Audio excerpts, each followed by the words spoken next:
के एपिसोड की शुरुआत में अनुपमा भागीरथ के बारे में बताती है, जिन्होंने अपनी तपस्या से गंगा माँ को धरती पर लाया था। अनुपमा कहती है कि यही तपस्या यदि किसी औरत ने की होती तो उसे इतना महत्व नहीं दिया जाता। अनुपमा साफ कहती हैं कि माँ एक बच्चे को जन्म देने के लिए बहुत कुछ सहती है, इसलिए हर माँ को यह अधिकार है कि वो माँ बनने से मना कर सकती है। इस पर मोटीबा गुस्से में अनुपमा से कहती है कि आप धन्य हैं और महान हैं, लेकिन आप ये महानता का झंडा कहीं और जाकर लहराइए। आप मेरे घर को बर्बाद करने को कोशिश मत कीजिए। लेकिन तभी प्रार्थना सामने आती है और अनुपमा का समर्थन करती है। वो कहती है कि अनुपमा ही थी जिसने उसे दोबारा जिंदगी की राह दिखाई है और उसे वापस घर लेकर आई है, वरना वह अपनी जान देने वाली थी। फिर प्रार्थना सबके सामने गौतम के साथ अपना रिश्ता खत्म करने का ऐलान कर देती है। गौतम नाटक करता है और रोते हुए प्रार्थना से पूछता है कि वो उसे क्यों छोड़ गई। वो कहता है कि अगर प्रार्थना बच्चा नहीं चाहती तो कोई बात नहीं, लेकिन वो उसके बिना जी नहीं सकता। मोटीबा कहती है कि आपको पति पत्नी के बीच की बातें अपने कमरे में करनी चाहिए, सबके सामने नहीं। तभी प्रार्थना चिल्लाकर कहती है कि आप समझ क्यों नहीं रहे हैं, ये आदमी नहीं हैवान है। सभी चौंक जाते हैं। दूसरी तरफ अंश को चिंता होती है कि प्रार्थना और अनुपमा किसी मुसीबत में ना पड़ जाए। वहीं माँ ही अनुपमा पर तंज कसती है कि वो कोठारी परिवार के मामलों में दखल क्यों दे रही है। परी पलटकर माही से कहती है कि उसे डर है कि कहीं अनुपमा की सच्चाई माही के प्लान पर पानी न फेर दे। माही इस आरोप से इनकार करती है, लेकिन तभी ईशानी उसे स्वार्थी कह देती है। इस पर माही गुस्से में कहती है कि ईशानी खुद राजा को पटाने की कोशिश कर रही है। ईशानी पलटकर कहती है कि राजा पहले ही सब सच जानता है। माही झुंझलाकर कहती है कि जब राही प्यार करती है तो उसे इमोशनल कहा जाता है, और जब वो करती है तो उसे चालाक कहा जाता है। अंश बीच में आता है और कहता है कि वो राही और माही दोनों को अच्छी तरह जानता है। माही गुस्से में अंश पर इल्जाम लगाती है कि उसका प्रार्थना से अफेयर है। इस पर अंश माही पर गुस्सा करता है। परी बीच में आकर लड़ाई को शांत करती है। दूसरी तरफ प्रार्थना कोठारी परिवार से माफी मांगती है कि उसने अपने निजी मसले सबके सामने बताए। वो कहती है कि वो माँ बनना चाहती है, लेकिन गौतम उसके साथ इज्जत से पेश नहीं आता। फिर वो सबके सामने गौतम पर मारपीट और जबरदस्ती का आरोप लगाती है और तलाक लेने का फैसला सुना देती है। सभी हैरान हो जाते हैं। अनुपमा प्रार्थना का समर्थन करती है और गौतम की असलियत सबको बताती है। वह कहती है कि आपको फिर भी अपनी बेटी से ज्यादा गौतम पर भरोसा है। मोटीबा कहती है कि जमाई का सम्मान करना हमारी परंपरा है।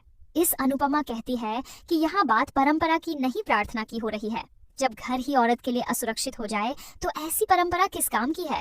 अनुपमा पराग से अनुरोध करती है कि वह प्रार्थना के दुख को समझे, उसकी बात सुने और समझे कि वह किस दर्द से गुजर रही है।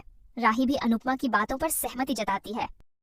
इसके बाद पराग प्रार्थना के पास आता है और कहता है कि वो खुलकर सच बोले। सभी प्रार्थना को सच बोलने के लिए प्रेरित करते हैं। प्रार्थना दुखी होकर पराग के गले लग जाती है। गौतम डर जाता है और अपनी नई चाल चलता है। वह कहता है कि प्रार्थना के कुछ बोलने से पहले मैं कुछ दिखाना चाहता हूँ। गौतम प्रार्थना और अंश की फोटोज दिखाता है, जिन्हें देखकर पराग हैरान हो जाता है। गौतम कहता है कि मुझे गलत दिखाया जा रहा है और उसकी वजह ये है, इसी वजह से प्रार्थना बच्चा नहीं चाहती है। गौतम अपने नाटक से खुद को बेचारा साबित कर देता है। दूसरी तरफ शाह परिवार को चिंता होती है कि कोठारी परिवार में क्या तमाशा हो रहा होगा। अंश कहता है कि आज गौतम का सच बाहर आ जाना चाहिए। लीला कहती है कि कहीं इसका उल्टा ना हो जाए और वह अनुपमा के छक्के न छुड़ा दे। दूसरी तरफ प्रेम पराग से कहता है कि उसे प्रार्थना की बातों पर भरोसा करना चाहिए, लेकिन गौतम कहता है कि अगर उन्हें विश्वास नहीं है तो वे प्रार्थना का फोन चेक ले और देख ले कि प्रार्थना ने अंश से कितनी बातें की हैं। अनुपमा कहती है कि ये सब झूठ है। तभी पराग उसे बीच में दखल देने के लिए मना करता है। मोटीबा अनुपमा पर गुस्सा करती है। गौतम कहता है कि प्रार्थना की बात पर मुझे शक हुआ तो मैं इसकी जड़ तक पहुंचा। मुझे पता चला कि अनुपमा आंटी तो अलग ही लेवल का गेम खेल रही है। पहले राही, फिर राजा के लिए ईशानी, फिर माही के लिए आर्यन और अब प्रार्थना के लिए अंश को पीछे लगा दिया। अनुपमा गुस्से में गौतम से कहती है कि मुझे पता है कि तेरी सोच घटिया है, तो इसे बार बार साबित करने की जरूरत नहीं है। तभी मोटीबा गुस्से में कहती है कि जबान संभाल कर बात कीजिए, गौतम हमारे जमाई जी है। इस पर अनुपमा कहती है कि अपने जमाई से कहिए कि मेरे बच्चों पर उंगली ना उठाए, ना तो मेरा अंश ऐसा है और ना ही आपकी प्रार्थना। राही कहती है कि इनके बीच में सिर्फ दोस्ती है।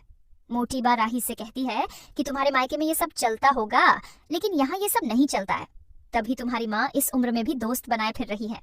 राही मोटीबा को रोकती है, लेकिन अनुपमा कहती है कि इनको बोलने दो, अपने दामाद के मन के मैल को ढकने के लिए किसी पर तो कीचड़ उछालना पड़ेगा। तभी पराग चिल्लाता है और गुस्से में कहता है कि मैं आपको आखिरी बार कह रहा हूँ, आप अपने बच्चों को हमारे घर परिवार से दूर रखिए। पराग आर्यन को भी साफ साफ कहता है कि तू जो चाहता है वो कभी नहीं हो सकता। आर्यन पराग को समझाने की कोशिश करता है, लेकिन पराग साफ मना कर देता है। अनुपमा पराग से कहती है कि गौतम बात को गलत तरीके से बताकर खुद को विक्टिम बना रहा है, आपको अपनी बेटी की बात सुननी चाहिए। अनुपमा प्रार्थना से कहती है कि गौतम ने तुम्हारे चरित्र पर उंगली उठाई है, तुम भी सबको सारा सच बता दो कि इसने तुम्हारे साथ क्या क्या किया है। तभी पराग चिल्लाकर प्रार्थना से कहता है कि अलग होने की या तलाक की बात कभी मत करना। प्रेम बीच में बोलने लगता है, लेकिन पराग उसे मना कर देता है। पराग अनुपमा से कहता है कि राही अब हमारे घर की बेटी है, लेकिन इसके अलावा आपके घर की कोई बेटी इस घर में नहीं आएगी। अनुपमा भी दो टूक जवाब देती है कि वो भी अपनी किसी बेटी को ऐसे घर में नहीं भेजेगी जहां उसकी बात ही नहीं सुनी जाती हो। अनुपमा गुस्से में कहती है कि आप जैसे लोगों की वजह से बेटियां बर्बाद होती हैं, मुझे मेरी ईशानी और माही को इस खानदान में देकर उनकी जिंदगी बर्बाद नहीं करनी है। तभी पराग अनुपमा का नाम चिल्लाता है और उसे बाहर निकलने के लिए कहता है। अनुपमा भी गुस्से में कहती है कि जा रही हूँ पराग कोठारी। प्रार्थना अनुपमा को रोकने के लिए उसका हाथ पकड़ लेती है, लेकिन अनुपमा दुखी होकर उससे हाथ छुड़ा लेती है।